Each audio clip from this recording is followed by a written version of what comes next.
Fashionable psychological terms. Article reflection on trends in psychotherapy. Based on my own subjective observations. In publicly available articles, blogs, posts, videos, these very topics are being raised more and more often: narcissism, abuse, toxicity, bipolar disorder, mindfulness. It sounds from everywhere: narcissism, narcissism. Modern society is simply affected by this disease. Here, of course, it makes sense to distinguish between narcissistic injury, psychopathic narcissist, as a personality disorder, healthy narcissism, and narcissistic traits. More often they talk about psychopathic narcissists who gradually destroy the personality of another person.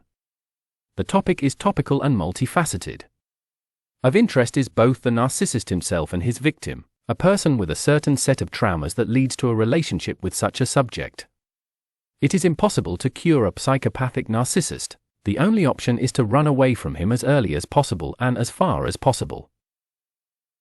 Related to this are themes of abuse and toxicity, which are also common. Often, deep-seated traumas do not allow us to see the pathology of relationships and the environment in which a person lives. It takes a whole path to discover this and then return to self. From medical terms, bipolar affective disorder, which was previously called manic-depressive psychosis. There are several variants of its course. There are milder, for example, cyclothymia, and more pronounced forms. More and more often this diagnosis appears in relation to mood swings.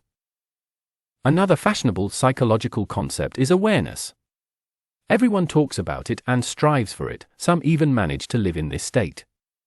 To achieve true awareness, it is necessary to heal early childhood traumas, deal with family and birth disorders, constantly alarm what is happening, and more or less regularly undergo personal psychotherapy. Of my personal favorite concepts, this is the concept of psychological boundaries. It is the inadequacy of one's own boundaries, as well as the lack of one's own value and integrity, that leads a person into a toxic environment where abuse is possible.